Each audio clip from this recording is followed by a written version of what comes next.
iDom, what is going on in the world of Street Fighter right now? What is happening? Well, we have Daigo placing high in a tournament, which actually doesn't happen every day. So that, the world's been flipped upside down. And Daigo also speaking up about CPT being very strange.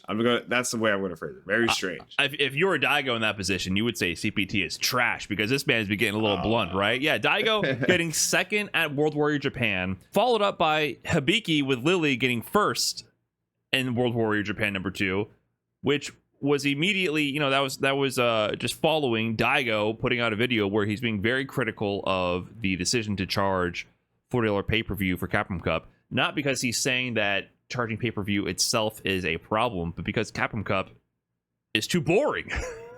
Very vocal about this. He was very, very blunt in his response to the Capcom Cup drama. So I guess we're going to break all this down. There's just a lot of developments on the story. We're not trying to beat a dead horse in regards to the Capcom Cup pay-per-view drama, but there have been major developments, and this whole Daigo angle, I did not expect Daigo to drop from the rafters, like, just elbow drop in a Capcom Cup, call it boring, and then say, wouldn't it be more exciting if me and Mena did pay-per-view and then get to grand finals of the World Warrior right after? So that's a big 1-2 punch. Okay, so regular listeners of the show might be tired of me bringing it up by now, but I just wanted to say thank you. Thanks to your support, we are so close to reaching partner status on Spotify. And if you didn't know, Trash Talk and Extra Trashy are available in full video and audio on that platform. With the final goal of 10,000 consumption hours being just within reach, we are so close to making that partner push. So if it's convenient for you and you're interested, please consider checking us out on Spotify directly. And for those who want to support further, you can check us out at the Brian F. Patreon page. There we have things like early access to mainland Trash Talk episodes, exclusive content only on that platform, and more connection with the Extra Trashy community. Okay, that's it. Back to the episode. So I guess we got to get into it. So watching this response from Daigo, what was your first thought, iDom? I'm kind of curious because I was like, oh, he's going there. So I don't disagree with Daigo. Obviously, I made the tweet about, nobody wants to watch their favorite players just get throw looped at Capcom Cup. There's the classic Yu Gang tweet with the no one's paying 6,000 yen just to watch Maya and Bison throw loop each other. So I'm kind of a bit with Daigo with the entertainment's not there. I do think there's a lot of ways to make CPT more entertaining or engaging. Like, obviously, you could have, some random extreme battle tournament or, something, because, like, Street Fighter 6 has a lot of, fun little game modes that you could play and make a lot of the top players play and see how they take a perspective on, the silly game mode and just have everyone have a good time. That also being said, you could also just have random exhibitions. I know Daigo brought up, just let me and Mena play the first to 10, because everyone's been kind of waiting for that. Imagine if there was like a, old man retirement home match and it's just Daigo versus Justin in Street Fighter 6. I'm sure people would pay to watch that. So I think even like little, experience like that would be cool for the audience. Right. Yeah, right. I kind of agree with what Daigo is saying. I guess I do want to summarize a little bit of his points from his 20-minute video that was posted to his YouTube channel.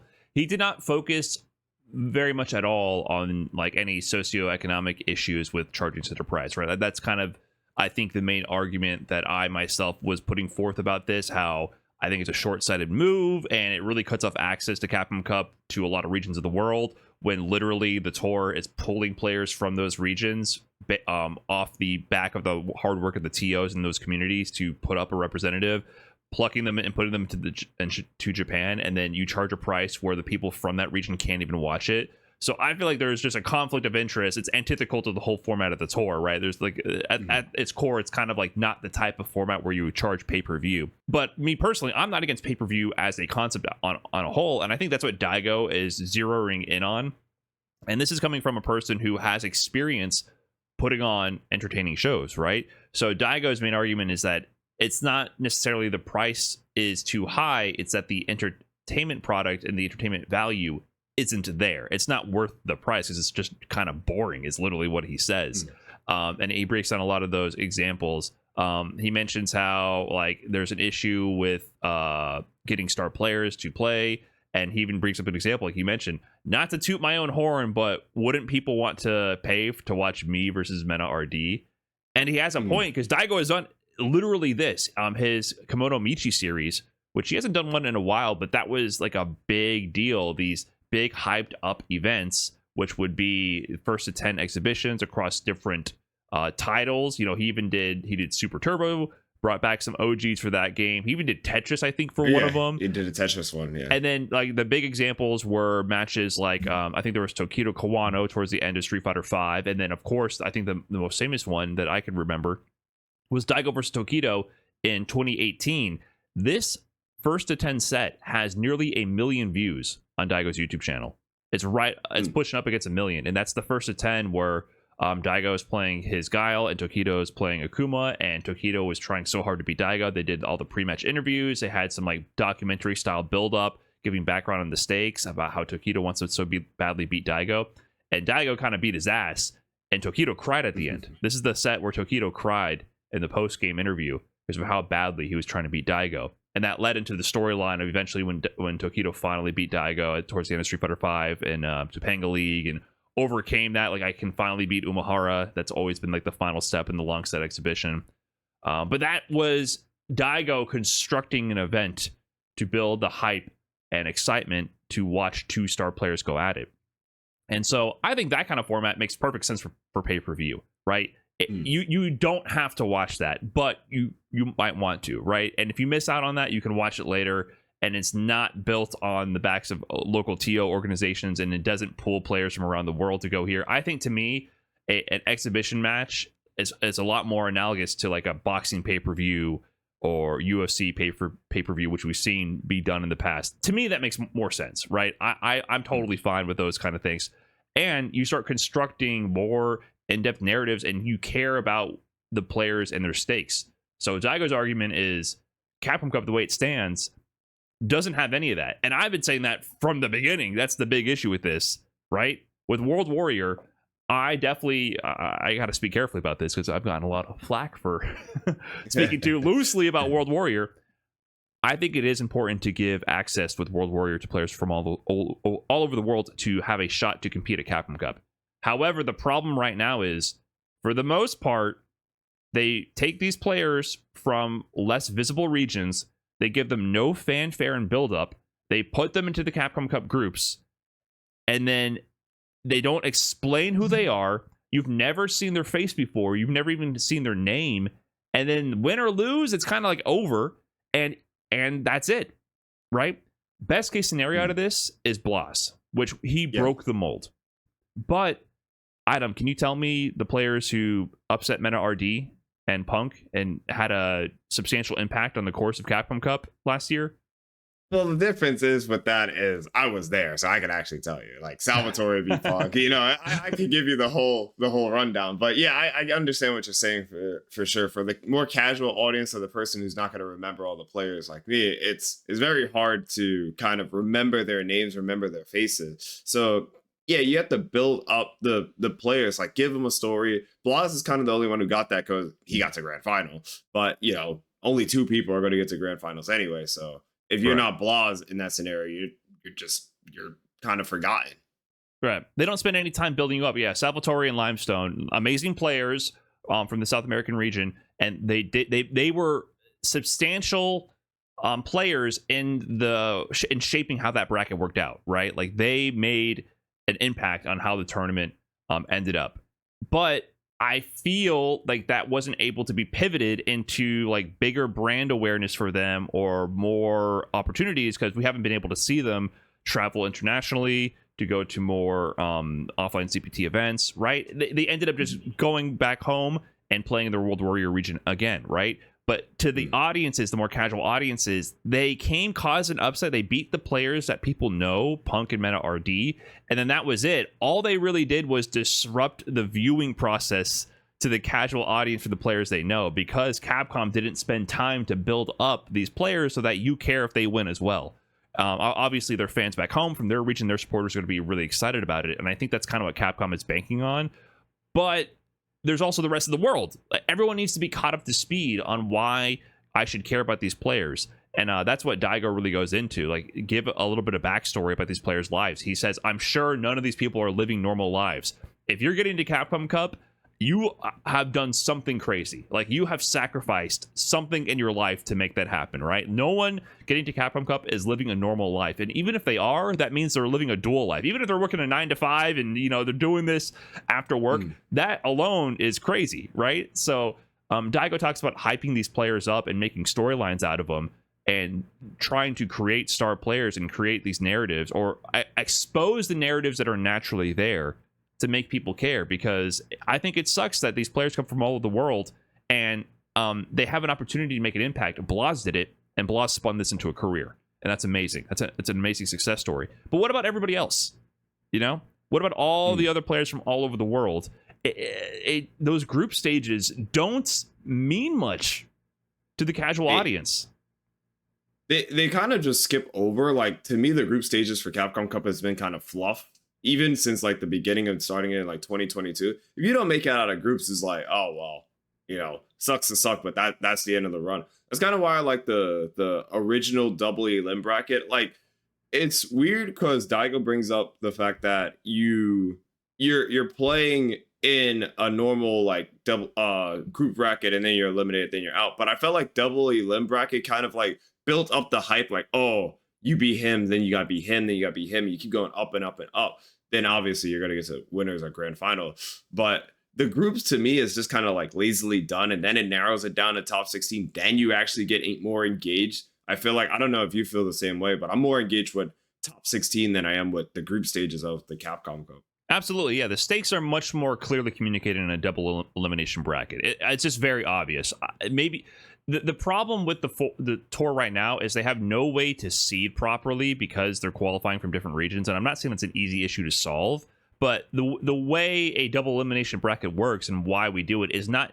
It's not because we feel that that's the only way to narrow down who's the best player in the room right now, and also to extrapolate who's the second best, who's the third best, right? Like, we care about placements beyond first. We want to try to rank players. What is the best way to rank the players in a room over the course of a couple days from worst to best, and have this be entertaining for the viewers and be logistically possible to achieve in a set amount of time, right? Like, there's all these factors we're trying to balance. So double elimination has historically been like the best balance of all that. Now, as you go lower in the bracket, obviously things aren't as comparable. Like, you have like 4 people tying for 9th place, right? Like, it starts losing its meaning as you go lower, and it's not like always a concrete judgment. What would be the most accurate would be everybody plays round robin 1st to 10 versus everybody, and this takes months, right? Like, that would be the best way to rank everybody. So that's why we don't do it. But with group stages, what we lose is that rising sense of stakes and the narrative as you go through the groups. And we also can't really do a properly seeded double elimination bracket because there's no cross-pollination with some of these players who qualify from exclusively online events.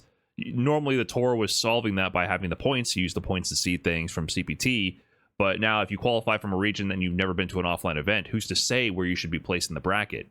Right? So that's why they do random seeding based on regions, just to prevent 2 people from one region from playing each other as much as they can, and they go from there. So it's a difficult format to solve, this qualification process, and then to make an entertaining tournament. So I do definitely agree that it's immediately understandable to the viewer, double elimination bracket, right? You gotta keep climbing the tower, right? And rising stakes, and if you lose, you're out, right? It's so easy to follow. But the group stages are not. So, but I think we have to do some of the group stages if you have this qualification process, just because of that issue with seeding. And so Daigo, what he recommends is I don't think he mentioned it explicitly, but he's talked about this before. I think he's suggesting that we need longer set formats. Yeah, I think that's the subtext of what he's saying in this video. He always brings that up though, and he's always like this very high on longer sets, which isn't good or a bad thing, but even at the same time, I don't think it's just possible. Like, Daigo's proposing like 1st to 7s, 1st to 10. We don't have that much time to run a 1st to 7 or a 1st to 10 set, to be fair. Well, he said in this video, if the Kokugan Sumo Arena is too expensive to do all that, we should be renting a random community center for a week and then have everybody play. And by the end of the week, you're going to care about these players. That's literally what he suggested. And you know, other games and other competitive spheres, they do stuff like that. You know, chess tournaments, they take forever. They're in there for the long haul. It's not this whole concept of get in and out in a weekend. That's an FGC thing. That is not how other games and championships necessarily operate. I mean, it depends. Some other spheres are like that as well. Maybe like World Championship eating, right? you show up and you eat your hot dogs and you're done. But it's been done other ways where you take a long time to properly vet out the players that are going to proceed out of the group stages. And so if we're going to have the qualifiers from around the world, it better give them a little bit more time to shine. I kind of agree with what Daigo is saying, because we already have 3 days of groups. It's already too long and boring, right? Like, it might as well make that a week and make them play first to 7 sets. And then if Salvatore beats Punk in the first to 7, you know how much screen time he's generating from that? And you know how much of a historic ass beating and upset that would be? In a first to 2 upset like that, it's a flash in the pan. But if Salvatore beat Punk in a first to 7, and they kept showing his face over and over, like, look, this guy, you if you've never heard of him before, he's Salvatore, remember the name, you know, like it builds a brand, and that can be spun into a career, you know, like I just think these first to 2 upsets in groups, they're big moments for the players, but it doesn't stick in the brains of the casual audience, and it doesn't then produce more opportunities for these players. So I think that's one big issue. It doesn't build these players up to be stars, doesn't give them more opportunities. And even if they made an impact in the tournament, after Capcom Cup is over, nothing changed for them. I think it's a missed opportunity. That's the whole point. And if they qualify again, then maybe they can slowly build up their brand awareness. But there's players who have been to Capcom Cup 4 times at this point, and I still don't think their brand has grown. Like, I can name a few who we know are going, but their brand awareness hasn't built from being to Capcom Cup multiple times. I think that's an issue. Yeah, it's so awkward. But that's why I also think like Capcom kind of made the tournament and the groups first to 2. Like, you want the upsets. You like, obviously beating Punk in like a first to 10 wouldn't be an easy feat for nobody. But if the person does manage to do it, you know, wow, you know, congrats, a round of applause for you.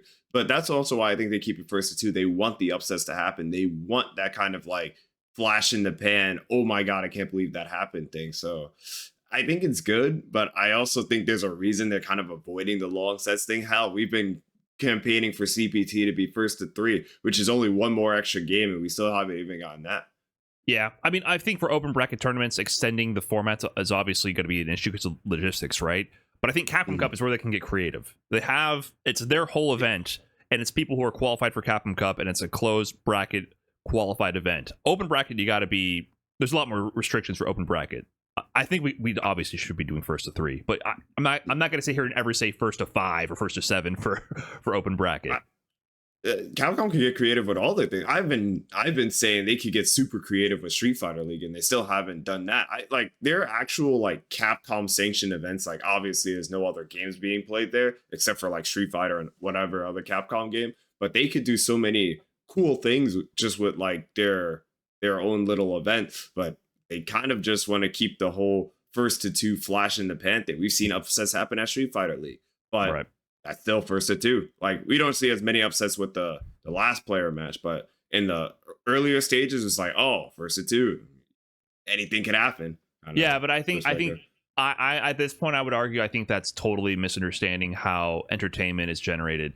I don't think people want flash in the pan upsets. I think that's I beg to differ. I actually think you're wrong. Okay, I let's think see. more people would want the flash in the pan upset. Well, let me explain what I mean, and I'll hear you out right here. So, in my view, I think people do crave upsets, and they do crave new talents being represented, of course. However, the issue with a flash in the pan upset, a first to 2, and then immediately falling off right after that, right? Like, when those kind of upsets happen, and they don't build into a run, I'm not talking about it like a Blaz moment, right? Blaz created upsets and dominated and one after the other took down world-class players after another. That is not a flash in the pan. He cooked a gourmet 5-course meal, okay? That is completely different. I'm talking about an occurrence where someone beats a well-known established top player, they immediately fall off and don't piece together a run, right? Those provide entertaining moments, absolutely. However, it's like eating a piece of candy that quickly loses its flavor. It's not something sustainable. It's not satiating.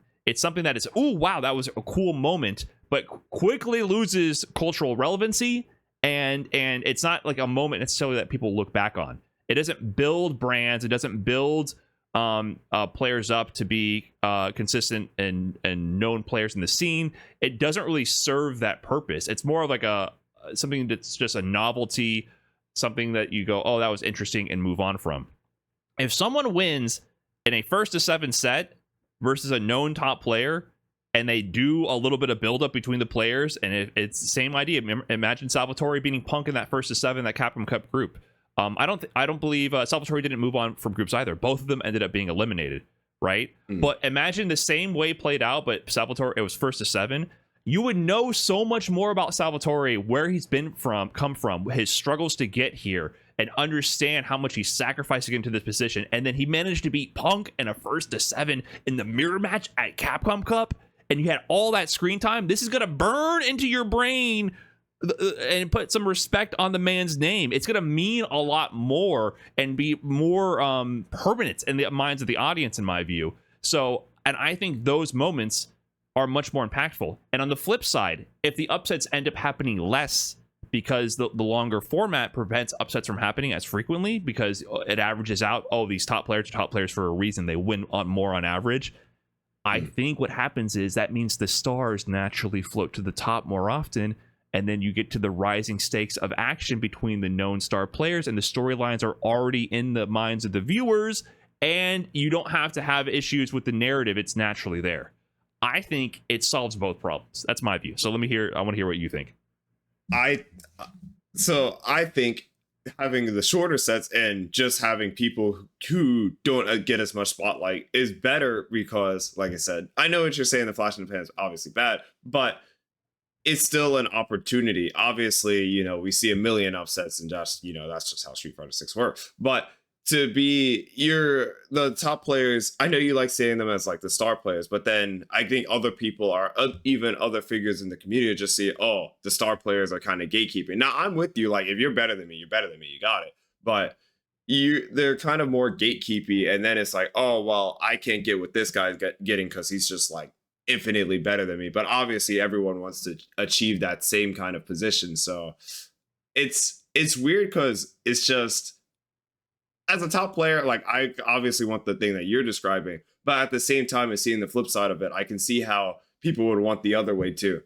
Well, I see your point as well, but I want to be clear that I'm not saying don't give players opportunity to play. I'm saying give them more opportunity in a way. Let the new guy, the unknown player, play longer. Let him have more screen time. That's what I'm arguing for. You're giving the person a better opportunity, but if, like I said, if the guy goes up there and says, like, you're saying, oh, if I beat you 2-1, if we play a set and you beat me 2-1, and then it's like, oh, Brian calls the upset. It's like, okay, cool, Brian calls the upset. Say we play a 1-to-7, the score 7-2, because I'm like, okay, I lost the first 2 games, but I just turn it on or something. Then it's like, oh, what was the point? It's just like the extra 5 games is irrelevant. So it sounds like you're more like concerned that there would never be an upset, so there would never be any hype moments. I mean, exactly. I could see that point, but I could also say that there could be players strong enough to make those upsets, and then that would be even more impactful. I do agree. I get what you're saying. It would be more rare. It would be far more rare, but I think it would be far more impactful.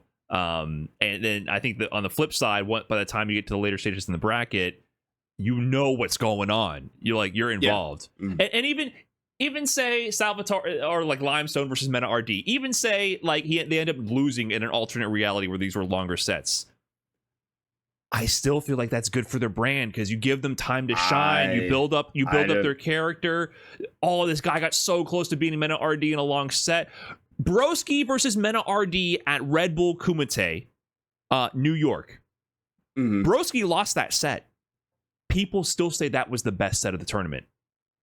I agree with you, but I also think there's something that you're not playing a factor in. That was Aki on the screen. I will forever say the character matters. Aki definitely like Yeah, of unknown course. character. Yeah, but At like the I time said, was newer. if you're gonna make me watch like a first of 7 and it's like Mai versus Bison, I'm gonna be even less invested. I'll be like, get this match off the screen faster. Okay. Well, yeah, there's issues with the gameplay itself, right? Obviously, that's a huge factor, is the entertainment factor of the game itself. But I think competitive formats play a huge role in how we perceive and process these things. So in my view, I definitely vibe a lot with what Daigo is saying. I think the group stage format could be done a lot differently. Even if pivoting away from modifying the format, even if Capcom Cup remains exactly the same, I still feel like they need to do so much more for the players. They need to be doing some more media. Red Bull Kumite, before every player came out on stage, they had a whole mini documentary with every player. Right, I still remember that Red Bull Kumite. I don't know if they did it for the other ones, but for New York, they were doing a random draw for when the players came out. But when they pulled them out, they had a little mini doc with every single player. Right? I mean, what did yours say? Yours says, "I hope I don't have to play against Jury." And then mine was like, I just wanted to play somebody from not America, but at the same time, it was a cool like mini docu series. But like, there was so much production and so much time. There was so much behind the scenes stuff that obviously you got that people aren't seeing. But like, I want to say that took, how long did that? I want to say that took from like Tuesday till whenever the tournament was on like Saturday. Right. No, it was Sunday. So yeah, it took a long time to actually get all that stuff, you know, properly edited and stuff. So if Capcom wants to do that, sure, but at the same time, that's a lot of work. And obviously you're paying staff and all, you know, everyone else, camera work, whatever it's going to be. Sure, but then if they're asking us to do pay-per-view, this is the point Daigo's making. If they're asking us to do pay-per-view, then you got to do something to make it entertaining, and that involves making us care about the players. So if you're not going to do that, and you're just going to pull players from around the world, some of them who people don't even know their name or face, but it's a lot of players, 48 players, man, it's a lot, and most of them are going to be unknown to the vast majority of people. You got to do something to make people care. Right, you just got to, right, and so I definitely vibe with that point from Daigo. But at the end of the day, I still feel like regardless, it's still wrong to charge for this type of format because, like I said, I just don't think it makes sense to charge people without regional pricing. In general, it's just wrong to charge for this kind of format. But Daigo's point is more from a business perspective. If you're going to charge, you need to make it more entertaining, and I also agree on that front. It doesn't make sense from a business perspective. But even then, people just want to see, like I said, their star players. Like, obviously, Daigo's a fan favorite of a lot of people out there, but people just want to see their favorite players as well. But you also got to build up the players from more unknown regions. Like I said, I've always said this, and I still believe that this is a huge factor. I don't think Daigo's qualified for Capcom Cup since, like, 2019, I want to say. But if Daigo were in these Capcom Cups, I think the viewership would be much higher. And I will stand on that. I will die on that hill. But, obviously, yeah, absolutely. Yeah, but that's not what I guess more people want because, you know, Daigo's old. Like we need a new Daigo. Yeah. But some people are kind of just like, hey man, I grew up watching, you know, Daigo parry Justin, so Daigo's obviously still the best Street Fighter player, and you can't tell me otherwise. So you're trying to get new stars, but at the same time, people just want to see the old heads too. Well, that's every sport, but that's why you have to build them up. I think the critique that we're all making here is that the current format is failing to properly build up the next generation of stars, even when they're giving opportunities. They're giving opportunities, but they're kind of like, you show up and no one knows your name, and unless you pull a Blaz, that's it. It doesn't spin into like, because imagine if Salvatore Limestone, any of the other players, less Diver, whatever, like any of the other players from the World Warrior region who didn't make it out of groups, imagine if they were able to spin some notoriety from this event into more sponsorship opportunities to be able to travel and then have more offline success during the tour. Then they become a staple of the offline scene, become a regular, and then it's building their awareness even more and more, and they can continue to improve their game, get more consistent results, right? Like that's what I'm referring to. These players, unfortunately, I mean, it's the world economy is tough and esports is not doing great, so this is a pie in the sky, like ideal world scenario. What I'm describing, I know the reality is not going to favor what I'm saying here, but that is what I would want out of Capcom Cup. Help to build these players up so that they can become part of the circuit, part of the ongoing tournament scene with offline tournaments, because you have to see, the human element is too important. You have to see the players, right? I'm so happy that Balaz was able to spin this one moment from Capcom Cup into consistent appearances at these offline events. I love watching him play. I think he's so talented. It would have been a shame if he wasn't able to then travel to more events and to make make these other appearances. Second place at Esports World Cup shows that he's here to play. He's going to be a consistent player for a long time. He's the next generation of superstar in the FGC for sure.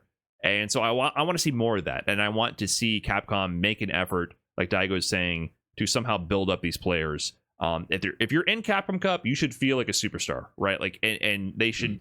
From what I've heard, I think the actual esports division and everyone involved treats the players very well. And, while they're in Japan, they do a great job of their hospitality and making the players feel great. But there's not really a lasting impact in the production for the rest of the world. That's what's missing right now. And I firmly believe that something should be done better, especially if they want to charge for pay-per-view. It's not entertaining enough. No one cares enough about the players when they're watching, which is Daigo's main point. It's not an engaging product. But they shouldn't charge pay-per-view, but they should still try to make better opportunities for these players in the future. But you bring up a good point about Daigo. Daigo being in Capcom Cup would be a big deal. He is the star of the FGC still to this day. And right after this video dropped, we had Japan World Warrior number 2. And then this morning, literally before we're about to film this, we're filming this on Sunday here, I refreshed the results, and grand finals is Daigo Umehara versus Hibiki with Lily. What is going on, man? There's too much happening. It's I don't even know what to say. It's just I don't want to say one of those days, but it felt like one of those days. Daigo took a drink from the Fountain of Youth before he played in the tournament. He remembered, he felt like he was 27 again. So I feel like it's been one of those weeks, man. It's been one of those weeks. Daigo spoke up about how bad Capcom Cup was, and then he was just like, I gotta fix Capcom Cup myself. That's what happened. I mean, he said in that video, he's like, not to toot my own horn, but if it was me versus Mena, that you could charge pay-per-view for that. And Daigo's like, you know what? Let me make it me versus Mena. Let me get into this Capcom Cup for once. What am I doing? Yeah, so he gets into the grand finals of the World Warrior. Obviously, that doesn't mean that he's in Capcom Cup, but this is only the second World Warrior. It's kind of interesting how far behind they are with this format compared to the rest of the world, right? Like most other regions are done. I think NA East is done. Finished. You just finished yours, right? Yeah. Yeah, so where'd you end up? I am 5th. I got 5th in mine in the overall regional final, so I got started losing. Damn. Wait. Damn. Well, who knows? Maybe Punk and NuckleDo will turn up at EVO France, and you get in via points, and that regional final starts getting easier and easier. I don't know. Actually, that's what I actually need. Actually, funny enough. Yeah. So Daigo ends up getting second in this bracket, which nets him a cool 40 points for second place for the World Warrior. And just to recap the World Warrior program, Japan is a super region. There's only 3 super regions in the world this time. If you're the number 1 ranked player in terms of points after the 5 tournaments, you auto-qualify to Capcom Cup. The rest of the top 8 go to one last regional finals tournament. The top 4 start in winners, the bottom 4 start in losers. So there's still a long way to go. And I think this is Daigo's first points. I believe that means he got no points for the first tournament. And so he went from 0 to 40, which will make him probably in the top 4. Like in the winner side, just from that, because the results are so all over the place. Yeah, I don't think a single person who got top 8 last World Warrior for them got top 8 this World Warrior, which is crazy to even say. Yeah, I don't think there was one repeat. Goichi won last time. He's not in this. Hibiki won this time. Yeah, I think you're correct. I don't think there was a single repeat appearance in this top 8. And I mean, that shows both the level of competition in Japan and like how crazy Street Fighter 6 is. First to 2, man. That is nuts. But this top 8, I'll run down the results really quick. We got Junior with his Zangief there in tied for 7th, and Sahara with Ed. I'm surprised he's in this. Like, my man's qualified for Capcom Cup, and he's gatekeeping his Japanese countrymen. As somebody who's entered a tournament and was already qualified, it's good practice. I will always defend it. It's always going to be good practice. Yeah, it's kind of funny. That was like a big point of contention or drama, I feel like, in the American FGC. Yeah, everyone got mad at me, but when Sahara does it, or I think Kawano entered as well, you know, it's fine over there, but I do it, I'm a bad person. Well, you know, see, the difference here is they didn't win their tournaments. When you did it in Street Fighter V, it was kind of... it was a wash, man. No one was beating you in Street Fighter V. I feel like people were just tight. They're like, man, iDom's gonna win again, and he's already qualified. How dare he? Yeah, so you should have just lost. That people would have been a lot more nice about that. In 5th place, we had Yamaguchi with his Mai, and Kawano with Akuma, and apparently Luke. I didn't see what matches he used Luke in. That's interesting. He brought that out. Meg 5 in 4th place with the Jury. Are you familiar with Meg 5's gameplay? Some new names here to me. I cannot say that I've ever heard of Meg 5. Saitamu with Kami in 3rd, and then Daigo in 2nd, Hibiki with Lily in 1st. So yeah, just really like what? Like no one expected this to happen, and it wasn't even Daigo coming in through losers. Daigo won winners finals. Hibiki had to go into overdrive to make this comeback here, and it went down to the very final game. So I haven't been able to watch the actual matches yet because, like I said, we just woke up. We're filming this podcast. I refresh event hubs to see what's going on, and Daigo and Hibiki are in grand finals. I'm like, what world is this? So Daigo did say for a while he's trying to cut back on streaming and to lock in. Ever since he lost that 1-5 to Noah beat the streamer out of him, right? Noah beat him so bad at Red Bull Kumite, he's like, you know what? I can't be a streamer anymore. I gotta lock in. And his results were kind of fluctuating for a while. Definitely shaky, but you know, I think that was his first good event since then. So you know, maybe he turned up now. Like I said, it's a Capcom Cup being pay-per-view. Daigo's trying to save Capcom. I respect it. He's trying to make the ticket price worth it. He's like, look, man, they're charging $40. We got to make sure to give him a show. I got to be in there. So maybe that's what's motivating him. But we saw the signs of this, right? At UFA, you know, his win over Punk, I think that was a big notable win. He's had notable wins over strong players for a while, and he's been putting together runs here and there. But that was like, I think for the first time in a long time, a very big public forward-facing win on a high-profile player like Punk, and then now putting this run together. So maybe he's finally figuring it out. Like it's finally coming together. But meanwhile, I do want to talk about Hibiki here. Hibiki winning with Lily of all characters.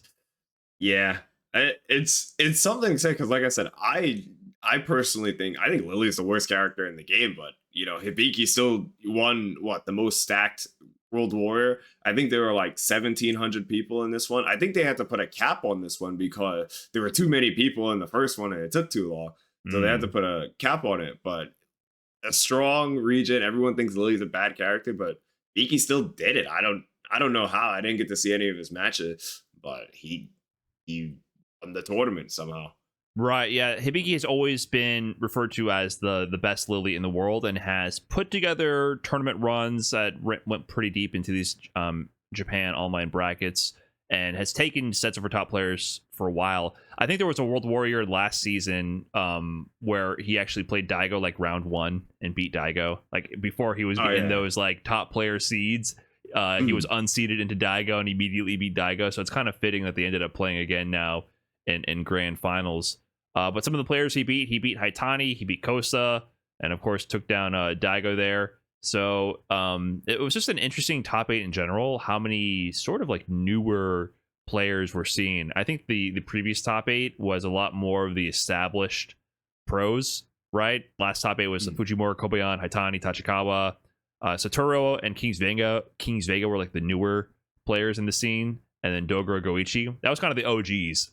Like established Street Fighter 6 and prior title players. This top 8, definitely a lot of new blood plus Daigo showing up. But Hibiki managed to get through that with Lily. I had just put out a video talking about, is it possible to win without a top tier character? And discussing the perfect place to land on the spectrum regarding playing a character you connect with versus playing a viable, strong character. And generally, you need to find a character that you connect with. That's a requirement. But to win major brackets, historically, you better connect with the character that's at least kind of good, especially depending on the title. Hibiki? I disagree with you. Depending on the title, obviously, if you're playing like Marvel 3 and you really like Hashenko, you're probably not going to win. But in like a game like Street Fighter 6, I think if you just vibe with the character and you know, put hours and dedication in, I swear you can win with any character in this game. That might be like a blessing or a curse, depending on how you see it. But the way Street Fighter 6 is like made, you could win with any character. You just got to put the time and the dedication in. It's not like older games. I promise you, anyone who's saying I can't win because my character sucks, it's not like older games. I've played older games. You couldn't win with certain characters. Right. Yeah, that was a point that I made in that video. I definitely said Street Fighter 6 is the most balanced around the central universal mechanics. So it's the most likely where you can play any character. As you go further back in titles, it becomes more and more impossible. Like, go to Third Strike and pick a trash character and try to win a major event, right? It's not happening. So I definitely agree with Street Fighter 6. It's much more likely. Still with Lily, to make that happen, like, you got to be a little special. Like, this is the Lily. You know what I mean? Like, this is a rare occurrence. Hibiki's insane, but like I said, I'm also, like you said, I'm not that surprised. I would be more surprised seeing like a Nemesis win a Marvel tournament or a DJ win a Street Fighter 4 tournament. Like, it's not the same as seeing Lily win a Street Fighter 6 tournament, because, you know, Drive Rush is really strong. You know, Perfect Pair is really strong. So it's kind of the game mechanics also Lily Hibiki being amazing. Right. Yeah, I agree. I 100% agree. It's still surprising, but I definitely firmly agree that it's not it's like, not shocking. Yeah. It's surprising, not shocking. I mean, other titles, for those who didn't play older fighting games or know about them, it really is almost impossible. Like, the character, the balance is just so bad. And I think you bring up a good point. You could view it as a blessing or a curse, right? The universal mechanics being so powerful makes it so that almost any character you can win with. However, it also leads to, I think, some homogenization of the gameplay. There's always kind of that trade-off with having variety, really intense variety in playstyle. Obviously, that means that there's going to be some characters that end up being better than others. Like, it's going to lead to imbalance for the sake of variety, which could be part of the fun. I think sometimes it's part of the fun. Street Fighter 6, I think, just struck a really good balance, but some people, for their personal taste, might not like the universal mechanics being that powerful, which causes things to kind of flatten out like that. But it also leads to moments like this where someone can play character people view as, I don't think you're alone in thinking that Lily's the worst in the game. I would put her down there as well, and Hibiki still wins. But she's very scary to fight. I mean, yeah, exactly. If she gets that win charge, she charges at you. You're guessing. It doesn't matter if you're Daigo, Brian F, iDom, you know, Johnny Donuts. She gets that win charge. She Condor Spires at you, and then you got to guess command grab or not, right? So, you got to hold that. It's so much different, because like, even in a newer game like 2XKO, like, I'm more like, oh, this guy didn't play Yasuo, yes, I don't have to fight Yasuo, versus like, oh, this guy picked like Blitzcrank or Brawl. I'm like, okay, you picked a bad character. It's more like, oh, okay, I don't have to fight this guy, versus like a Street Fighter 6, like, Hibiki plays Lily, but at the same time, like, he does Condor's Fire.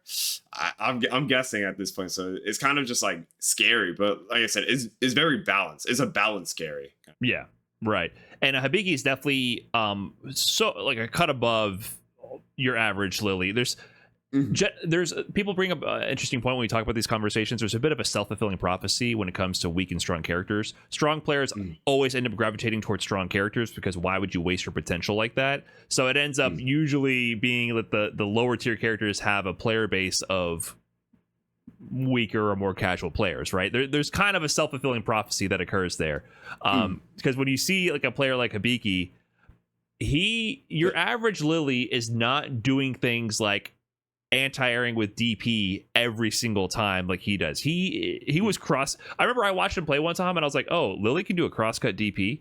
This is a year after the game released. I had never seen a Lily player do crosscut DP because all they do is spam crouch fierce because it hits behind her head for some reason.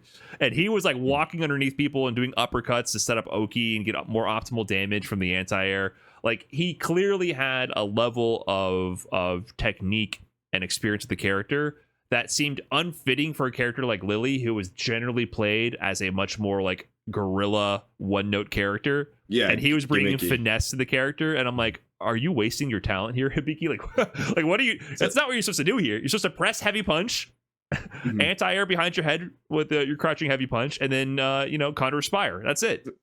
So little lore bit, but I still remember Sanford told me way back when he was like, he feels like they put low tier characters in games to like, it's just a distraction for players to get like, hey, I'm gonna play this low tier and waste my time versus just picking a top tier. So low tiers are actually just like personally put into a game so people waste their talent. It's a psyop from Capcom to preserve the top player Illuminati. They're trying to anyone with potential, like, oh, a new kid on the block has potential, but we put in this shiny low tier to steer him off the path to protect the top tier Illuminati. Yeah, of course, it makes sense to me, obviously. But I love when people win with low tiers because I do think it shatters a lot of players' egos like that. I have been there's a certain type of fighting game player that I have been unfortunate enough to overhear their conversations, and they drive me insane. Where their entire personality is that their character sucks.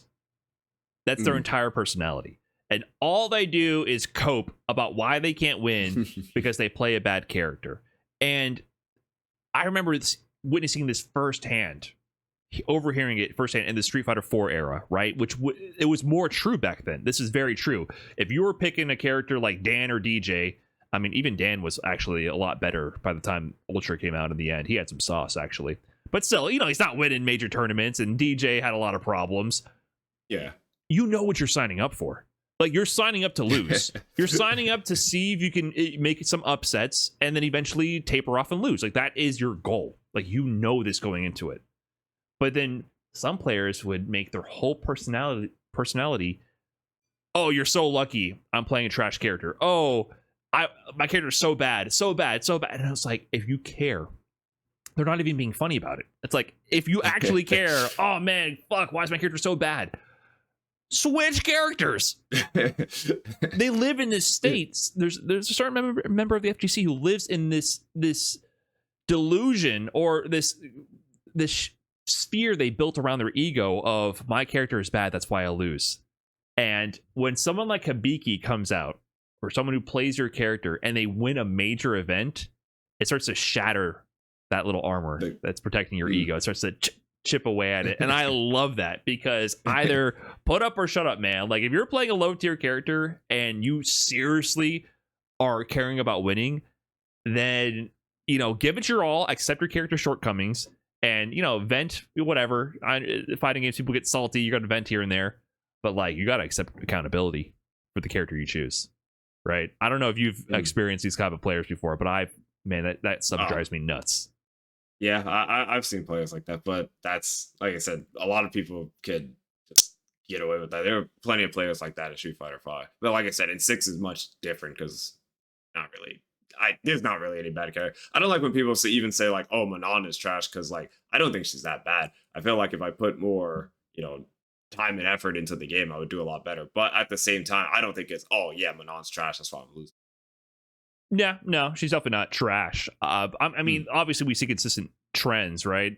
But like, you've won tournaments, and like Tachikawa's been doing pretty well. If someone wins with a Manon in a tournament, it'll be like a Hibiki moment. It'll be surprising, but not earth shattering. Yeah, I don't think it's that surprising. Yeah, it's not groundbreaking. Like I said, to me, that's kind of the cool thing, because even, we're getting completely off topic, but Amsa Yoshi, that was still one of my most hypest moments of Melee. That was so sick. Yeah, Amsa Yoshi. He put in the work for years to make Yoshi work in Melee. I think there's a bit of a difference there, considering how consistent Melee is, right? I think that is like a long-term project, and how much tech skill there is in that game. That's literally something that you can grind at over the years to keep improving your technique and find new techniques as well, and improve your execution, your movement. It's like a long-term project that you can chip away at, and you could slowly see his climb up that mountain over the years. Literal years and years and years. No patches, no nothing, right? So for a modern FGC esport title, you don't really have that comparable journey, because the patches will come, balance updates will happen frequently, and also like you got to win now, man. You got to win. You got to get into Capcom Cup this year. You don't have 10 years of everyone playing on season 3 of Street Fighter 6 or whatever without a patch for 10 years to get into grand finals of a grassroots major. No, you got to get to Capcom Cup this year, right now. So it's the pressures and expectations are also a lot different, I would argue. And also the game. Like Street Fighter 6 is not anywhere near as technical as Melee. Nowhere near. Not comparable. Right. Yeah. So to me, it's more about, like we were just talking about, the short set versus long set format. Do you think we'd be having the same kind of conversation if these tournaments were like 1st to 7 sets? They never would be, just to be clear. I understand. I'm just saying, like, theoretically, right? Like, would Hibiki, would characters like Lily, Manon, what lower tier characters in the game, Jamie, have a shot still? That's a good. I would say it would be less likely that they would win. I actually think their likelihood of winning would go down, not dramatically, but it would go down. Yeah, I think a little bit as well. I still agree with your assessment that the game is pretty well balanced. But I think in general, shorter sets favor lower tier characters just by nature 1,000%. Of the odds. If your odds of winning are less than 50%, then less times at bat is better for you, right? It just keeps decreasing the more games you add. But Hibiki did the thing, man. He did the thing in 1st to 3 sets, by the way, right? Once you get to that top 8, it's all 1st to 3. So his run was definitely really, really impressive. I can't wait to actually watch the matches. We haven't been able to see it, but that final set, 3-2 versus Daigo, taking it with Lily. Lily stock's going up. I don't know. Is anyone going to switch over to Lily now? Do you think that's the meta? No. People don't switch to characters like that. I feel like even when like the Grappler is broken, nobody switches. Abigail is broken, nobody really switched. Potemkin's mad strong in Strive right now, nobody switches to Grapplers, even if they are broken. Or even extreme zoners, like Dulcim, if they're too extreme. Yeah, that's true. Nobody switches to extreme zoners either. That's why I always say the basic character being good is never good for the game. I will die on that hill. Yeah, my being good is not healthy. I kind of agree. I do think having more extreme archetypes being kind of busted is annoying, but it's better. It's more healthy. Yeah, like, are you really going to switch over to Lily if she's number 1 in the game? Well, maybe Lily. Lily's a bit more of a streamlined character than, I don't know. Maybe Lily. Zangief, I don't think. No. I don't think people would switch to. If she was the best, I don't think people would still switch to Lily. I don't think so at all. Yeah. But if the best character is like a Luke, then everyone's just jumping ship. But yeah, that's very fair. Yeah, I agree. We need more extreme archetypes to be broken. That's what iDom's saying. Grappler Revolution coming up. Make Manon broken. Only iDom and Tachikawa. Grappler or Zoner. It doesn't matter which. But he's just dropping the subliminals. Yeah, he's dropping the subliminals to Capcom to make Manon absolutely broken. Okay, well, that's the CPT World Warrior update. We do have one other topic to get into. We have EVO France coming up. If it even happens. The big story going into this was, first off, was anyone going to be able to make it into France in the first place? Because they have an air control strike going on right as all the players are planning to fly in. Apparently, as of today, the air traffic controller strike, which was planned between Tuesday and Thursday of this week, is put on hold. So I'm not exactly sure how this will shape up as we go through the week. But a lot of players were concerned about even making it into France in the first place. So that was an interesting bit of trivia there. But, France, they're serious about the protests, man. Like, the French Revolution, man, they're not messing around. They've kept that culture alive. So if they're having a protest, you might not make it into France. But so far, it seems like it's going to be happening. And this is one of the last 2 events for the CPT season. So we're at the very tail end. It's EVO France, and then we have the CPT event in China coming up. So people are trying to get those last bit of CPT points, and pretty much everybody in the top 15 or so of the CPT leaderboard is at this event if they're not qualified. So it's one of the less entered EVOs that we've had, only 1,664 participants, but it's going to be extremely top heavy, right? Like all the killers who are on the precipice of qualifying via that top 6 on the CPT point leaderboard are showing up. Do we have any predictions? What are we thinking? So I think I'm just going to say this right here. Boss is going to get one, and it's going to be Boss has to win one tournament, and I think this might be it. I think this might be the end of the drought for Bloss. He's going to win his first CPT, and it's going to be EVO France. Okay, I like it. Yeah, I mean, he's gotten second at Capcom Cup, Esports World Cup. This could be the one. I don't know. He's always gotten good placements, but never was the guy who won. So this will be it. This is going to end the drought. He definitely wants those points as well, because he's in second place for CPT points with 470. But you go down to the last person in the top 6 for qualifying, Kings Vega, 350 points. So almost nobody is really safe in that range, and all those players are in this bracket. Momochi's in here as well. He has 570 CPT points, so he's the most safe, but even he's showing up for this event, just trying to put a bow on it and make sure he really earns that qualification to Capcom Cup, because the point placement is so top heavy, right? 300 for second, and then you go down to 100 for 8th place, right? Third place is 250. So really top heavy point placement. So it's definitely possible for you to get knocked out of this bracket or knocked out of this top 6 and end up losing your spot to qualify. So I think a lot of players are going to try to like seal the deal right now. Players I'm looking at, of course, I'm looking at NA players. We have Nephew, Punk, and Dual Kevin in this bracket. They have 310 up, starting with Dual Kevin, 310, 300 points for Punk, and 250 for Nephew, all just outside of that range for top 6. So if any of them have a good run here, they'll make it in. And I'm looking at Dual Kevin. He started off the season doing so well, right? He had, like, I believe, 3rd place at Combo Breaker. Really strong performance there. And hasn't really had that big top 8 appearance since then. So I'm wondering if this is going to be the one, because he was so consistent in this previous CPT season as well. That was kind of the storyline with him. I think he's gotten a lot of like 13s and 9s and 17s. I feel like that's kind of where he's been hanging around these past couple of tournaments, like, which obviously isn't, bad placements, but like, Capcom only care about top 8 and up. So you're not really getting that many points for those placements, but he's been pretty consistent. He's just had a lot of thorns in his side going into certain brackets or going into certain tournaments. Yeah. Zangief primarily. It's always Zangief, right? His problem is always Zangief. A lot. And speaking of Itabashi Zangief, I mean, he's in this bracket, but he's been doing a lot of Marissa as well. But he's 4th place currently with 440 points, so he'll be here as well, trying to make it in. The only player not in this like top 15 who's attending who's not qualified is Ryukichi. Ryukichi's in 3rd place with 460 CPT points. He had a really strong early start, especially with his, I believe he got second at EVO Japan. He's not here.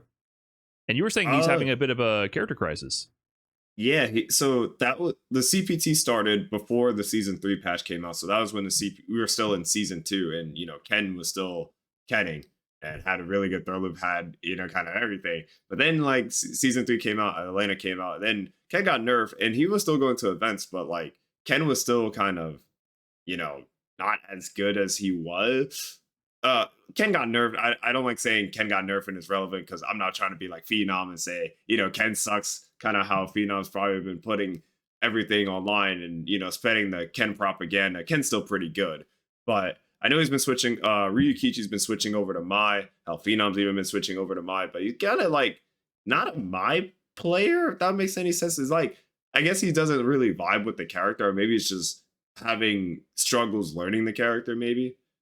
Right. I mean, this goes to our previous conversation. What's more important, playing a top tier or playing a character you connect with, right?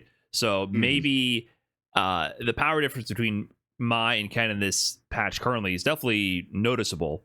But does Ryukichi have the ability or the connection with Mai to really make that switch in time for the season? It's always a difficult factor because I do think for some players they're able to make those switches very easily, especially when they're more general characters like a Mai's Shoto adjacent character, right? Low forward, drive rush, fireball, uppercut. Some players with their fundamental skills and those archetypes can make those switches no problem. Punk and Phenom do it all the time, right? But for Ryukichi, maybe this is not really working out. We also saw that with Moke, right? Moke was playing a lot of Mai, and it felt like he started to lock in a bit when he picked up more Chun-Li again. I do think you can get marginally stronger and more consistent results by switching, going up the tiers. But how do you make that call in the middle of a CPT season when you started out with second place at EVO Japan in the beginning? They nerfed your character. It's a really tough position to be in, and I think Ryukichi might be struggling to make that decision. To be fair, this season was just awkward because they started mid-season. Like, you started the season with Ken, and then Ken gets nerfed because Elena and Nintendo and my Switch 2 and whatever it's going to be kind of messes up everything. So they put Ryukichi into an awkward situation. I feel like they put every Ken player in an awkward situation. I don't think there's any Ken player in the top 15-ish. I think they all switched now. If they didn't switch, yeah. Even Tokido seems to be firmly making the switch over to JP. Yeah. Right? Like, you would think originally it would be Akuma, but then he started busting out the JP and kind of playing well, but not closing out his sets. Who did he have that set versus the I believe it was at UFA. No, at Tokyo Game Show. He played NL, but he won that set. I'm referring to the Marissa player at UFA. I think he was Korean as well. Oh, Korean wrestling man. Yeah. He had a really, I thought that was a really entertaining set versus Korean wrestling man, and it just came down to Korean wrestling man having great awareness for like a level 3 reaction, for looking out for the teleport or the portal activation from Tokido. So it's getting there. Right, but those little moments like that where people snipe your projectile setup and you get level 3, like that's the difference maker right now. So Tokido's trying to make that switch, and he's not even on this board like that. He's having a really rough CPT season for himself. I always feel bad for stuff like that because, like, Tokido's investing all this time into JP, bro. Who's to say whenever we get the season 4 patch or whenever the next update for Street Fighter 6 comes out, JP might get gutted. I don't think there's a lot of JP players doing well this season, but we never know who's going to get nerfed and buffed. But who's to say JP doesn't, get his ankles taken off, get his kneecaps, blown out, and then JP's terrible. You invested all that time into learning JP just for him to get nerfed or something, and then it's so awkward, right? Just being a top player, right? So, but once again, what if you just stick with your nerfed character that you connect with so much, right? Like, is the difference that much? I think it's different when we're looking at like these one-off tournaments versus the CPT leaderboard. I think the CPT leaderboard is where you start to see those tier differences compound over time, right? That's when you start to really witness that. Getting a one-off win can happen with any character, but if you're trying to go for the CPT leaderboard, you definitely need I think that those marginal differences in power level start to compound over and over and over, and we see that shake up. So all these players are definitely in a tough spot, but at the end of the day, these points are so top heavy. Who's to say, right? Who's to say Tokido doesn't show up out of nowhere, wins EVO France, and he's just in the tournament, right? Auto qualifier or points. He gets if Tokido gets second place, he's going to be potentially in the top 3 for points. You know what I mean? Like, you can just jump the leaderboard. So yeah. So that's always a possibility as well. You just need one good tournament. And like I said, who's to say? We don't know who's going to win. Nobody knows who's going to win this. I said it's going to be Blas might drown in pools. Honestly, it could happen. It probably won't, but it could. Listen, we all know it's Noah the Prodigy, because when Noah the Prodigy goes to France, for some reason, he turns it up, man. He's the greatest player in France, right? It's French Noah is undefeated. So we got to see Noah the Prodigy take his first EVO title. And speaking of, this will be an EVO, right? Like, this is an EVO title. It doesn't feel like it. I'm sorry to any French watcher. It doesn't feel like an EVO, but it's the first one, so you gotta get it cemented. Yeah, we got to give it a chance as well. I mean, who knows? Maybe with the production, the vibes, the vibes will determine how this is perceived for the rest of the year, right? So maybe the vibe will be there. I don't know. I think the vibe is very determined by your production, your audio. You have to mic the crowd. That is something that is so important to me about an Evo, is feeling like the crowd is loud in there. Like if they can get transfer that energy via the stream, to me it'll feel like Evo. But interestingly enough, Mena RD is not attending this. I forgot. I should have brought that up earlier. Actually, we were looking at potentially the first ever three-peat. I mean, we got the first ever two-peat with Mena RD, Vegas, and Japan in the same year, right? We could have had a three-peat, but Mena RD isn't attending this Evo. I think he specified he had some personal things coming up, wasn't able to attend. Did Infiltration not win thingy? He won 2016. Oh wait, no, that was they Evo were Japan 2018. Years. Yeah, that was 2018. Yeah, like players have done both tournaments, but I don't think they've been done back to back in the same season. Yeah, no, I thought Infiltration won Evo Japan 2017. I'm sorry. That was something. Yeah, I think he won the year after the Vegas. Yeah. Oh, actually, 2018, I think, was the first one. I think he won 2018. There was a gap. Yeah, he won 2018. So he won both tournaments, but no one's done it in the same season. No one's starting with Evo Japan. Like the winner of Evo Japan, then going on to win Evo Vegas. That's how I view it, right? So you have to win Evo Japan first, and then the Vegas after. So this is the first time we had the run building, right? And now we have it would have been done if they didn't add Evo France. Yeah. but now it's like, oh, now you got to win another one, Mena. Like you can't give up now. So he's not going. So we're losing out on that storyline. But there's going to be an Evo champion out of this one. You think it'll stick in people's minds? It's hard to say because there's so many Evo champions technically. Like, I have an online Evo champion. People don't even know this. Yeah, where's your Evo trophy, man? I have it. It's there. It should be sitting right next to you at all times. You should just be pulling that up whenever you're making a random point. It should just be there all the time. Evo champion. But there's a lot of nephews in Evo champion. People don't know that. Nephew has his Evo championship. Wolfcrone is an Evo champion. Hurricane is an Evo champion. There's a lot of Evo champions. Wait, Wolfcrone. Wolfcrone. He won a Street Fighter 4. There was an online Street Fighter 4 Evo champion. I did not know that. Yeah.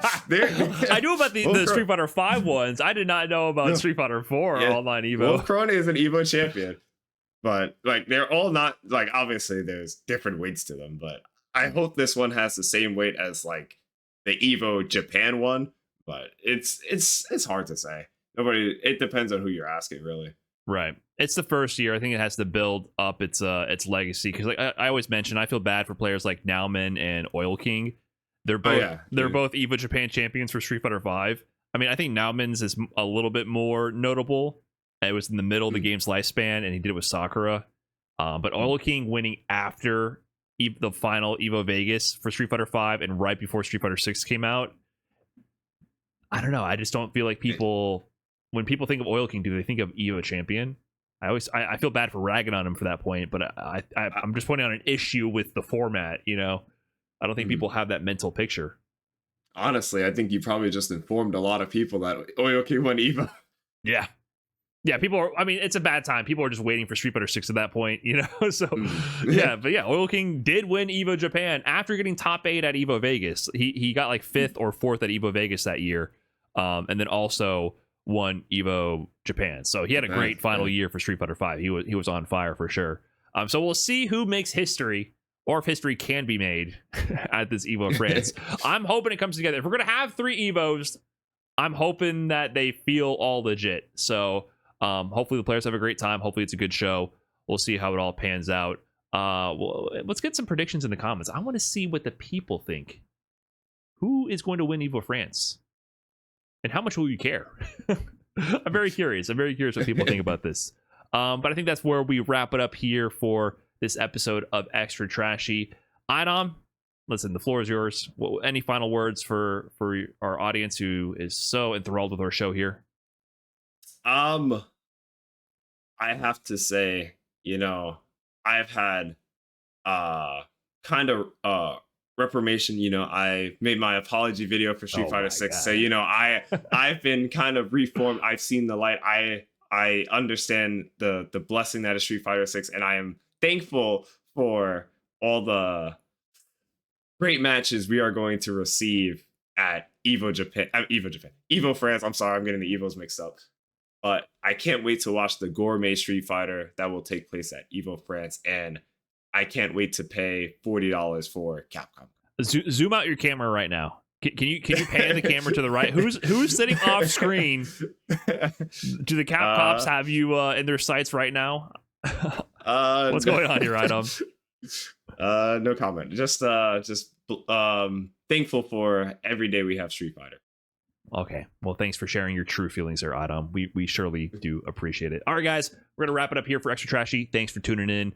Peace. So how about that Daigo, huh? Critiquing Capcom Cup and immediately getting second at World Warrior. Hibiki winning with Lily. EVO France coming up. A lot of exciting things happening in the world of fighting games and Street Fighter right now. If you're watching on our video feed over at Spotify or YouTube, you should be seeing some names scrolling by on the screen right now. These are our Patreon supporters over at patreon.com/Brian_F. This show, Extra Trashy and Trash Talk, would not be possible without their support. So we just wanted to take this time to say thank you so much for supporting this show. If you want to get in on the action and also get in on the early access to mainline Trash Talk episodes, exclusive content, and the conversation around these topics for Extra Trashy, please consider heading on over to patreon.com/Brian_F. I'd also like to personally thank our landfill members, Jonathan Ayala, SBO, Hasserus, Smoking Seabass, Chuckle Chuck, and Kelly Lyles. Thank you so much for your continued support, and thank you everyone for tuning into Extra Trashy. Peace.